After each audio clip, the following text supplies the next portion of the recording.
እውነት ለመናገር ሰው ከመሬት ተነስቶ በድንገት አይጠፋም። የሚወደውን ሰው በድንገት ተነስቶ አይለይም ማለት ነው። ሰላም ጤና ይስጥልኝ ውድ የተከበራችሁ የቻናሌ ተከታታይ ሰላማችሁ ይብዛልኝ በያላችሁበት። እንግዲህ ለተወሰነ ወራቶች ቤዚ ከኤፋ ርቀው ነበረ በማይታወቅ ነገር ግን ዛሬ ላይ ሁሉም ነገር ተስተካክሎ ከብዙ ውጣ ውረድ በኋላ እውነታውን መናገር ይሻለኛል ኤፋን ከማጣው እውነታውን ልንገረውና እስቲ የሚሆነውን ነገር አያለሁ በማለት ቤዚዬ የኔ እናት ያለውን እውነታ ነግረዋለች ማለት ነው። በጣም ነው ያዘንኩትኝ። ሲጀመር እኔ ከመጀመሪያውም ጀምሮ ጠጉሯን ስትቆረጥ በጣም ጠርጥር የነበረ፣ ምክንያቱም ፊቷ በዛ ላይ ጭር ብሎ ነበረ። ለምን እንደዚህ ሆነ? ምን ተፈጥሮ ነው ምናምን ብዬ በራሴ ላይ በጣም ጥያቄዎችን ፈጥሬ ነበረ። ነገር ግን ቤዚዬ እንግዲህ ለተፈጠረው ነገር እግዚአብሔር ያጽናሽ እና አይዞሽ በርቺ፣ አንቺ ጠንካራ ነሽ። በዛ ላይ ደግሞ በጣም ትግስተኛ የሆንሽ አስተዋይ እና በዛ ላይ ደግሞ እርጋታን የተላበሽ እንቁ ሴት ነሽ። እውነቱን እንናገር ከተባለ ማለት ነው ለነገሮቹ እንደዚህ ቶሎ ለነገሮቹ ስፍስፍ የማትይ በጣም ከሚባለው በላይ ደግሞ እኔ ለኤፋ መናገር የምፈልገው ነገር ቢኖር ቻናል በግሏ ቢከፍትላት እኔ በጣም ደስተኛ ነኝ። እኔ እንደግሌ ማለት ነው። ይሄንን ሀሳብ ሁላችሁም እንደምትጋሩት ደግሞ በጣም ተስፋ አለኝ። ቻናል ክፈትላት ኤፋ።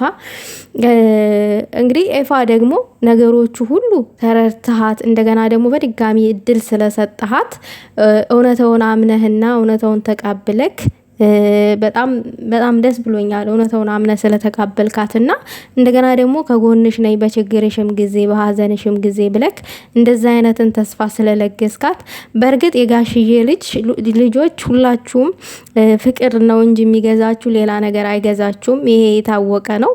የፍቅር ሰዎች ናችሁ። እከሌ ማለት አልችልም። ሁላችሁም የጋሽዬ ልጆች ትለያላችሁ። እዚህ ሚዲያ ላይ የምናውቃችሁ እግዚአብሔር እንደው ይጨምርላችሁ ነው ማለት እንፈልገው።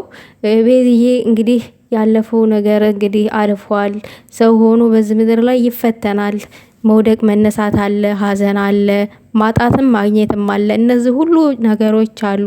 እኛ የሚጠበቅብን ግን እነዚህ ሁሉ በህይወታችን ሲደርሱብን እነዛን ፈተናዎች እንዴት ነው ተቋቁመን ማለፍ የምንችለው? የነገው የቀጣይ ህይወታችንስ ምንድን ነው የሚለውን ማሰብ አለብን። እዛ ጋር ተሰብረን መቅረት የለብንም።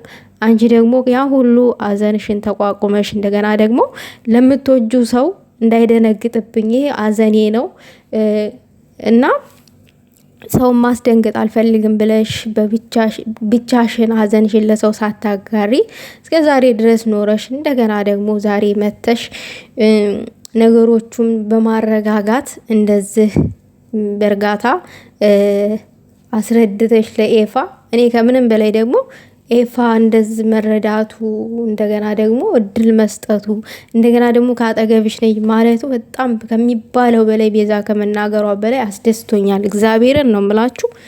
በጣም አስደስቶኛል። በሰዓቱ ቪዲዮውን እንደሰማሁኝ የነሱን ቪዲዮ ልሰራበት ነበረ፣ አልተመቸኝም። ያው ታውቃላችሁ ውዶቼ ነገ በዓል ስለሆነ ተፍ ምናምን ነገር ላይ ነበርኩኝ ማለት ነው። ምንም ማድረግ አይቻልም። ዋናው ሀሳብ መግለጣችን ነው። የሆነ ሰዓት አግኝተን ሀሳብ መስጠታችን ነው ዋናው የሚፈልገው። ደስታችንን መግለጣችን ነው። ሰዓት አይወስነውም፣ ጊዜም አይወስነውም ማለት ነው።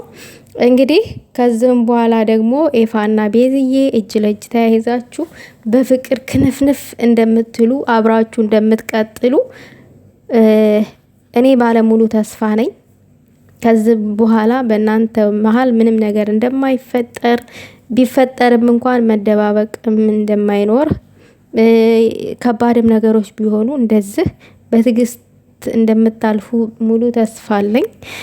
እኔ በጣም ደስ ያለኝ በጣም ከሚባለው በላይ ማለት ደስ ያለኝ ምንድነው ኤፋ ችግሯን መረዳቱ እንደገና እድል መስጠቱ ምናምን ነገር ከሚባለው በላይ ሌላው ነገር ደግሞ ያሳዘነኝ ያው ኤፋ ቤዚ የገጠማትን ነገር ሳትናገር ብቻዋን ተጋፍጣ መኖሯ ይሄ በጣም አሳዝኖኛል።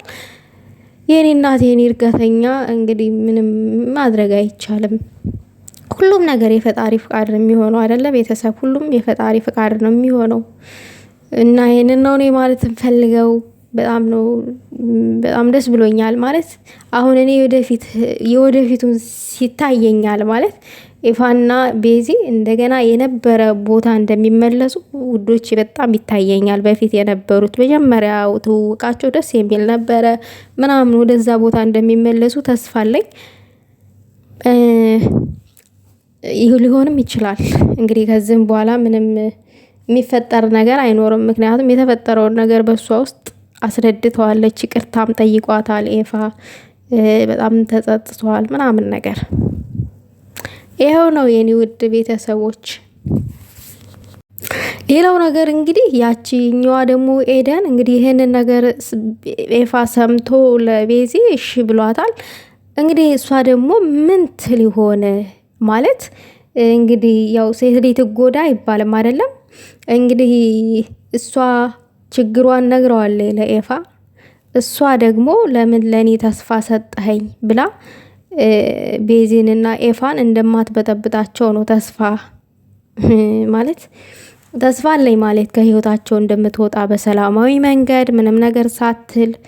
እንግዲህ ሴትም ሆነ አብዛኛውን ጊዜ ሴት ሆነን የሴት ልጅ ችግር መረዳት አንፈልግም፣ መስማት ራሱ ማንፈልግ ሰዎች አለን። እንደውም በሰው ቁስል ላይ እንጨት ልስደድ ባዮች ብዙ ጠንፊዎች አሉ። ይሄ የታወቀ ነው። እና እንግዲህ እቺ ደግሞ ምን ትል ይሆን? እሱ ደግሞ ሀሳብ ሆኖብኛል ቤተሰብ ማለት እንግዲህ ቤዚና ኤፋ በሰዓቱ ያው ሰው ልጅ ሰው ሆኖ እንደነገርኳችሁ ነው። ሀዘን አትድረስብኝ አይባልም አይደለ? ያው አጋጣሚ የሆነ ነገር ነው። አስበው ሳይሆን ሳታስበው የገጠማት ነገር ነው። በዛ አጋጣሚ ነው እንግዲህ የተለያዩት እንጂ እሱ መለየት ፈልጋ አይደለም።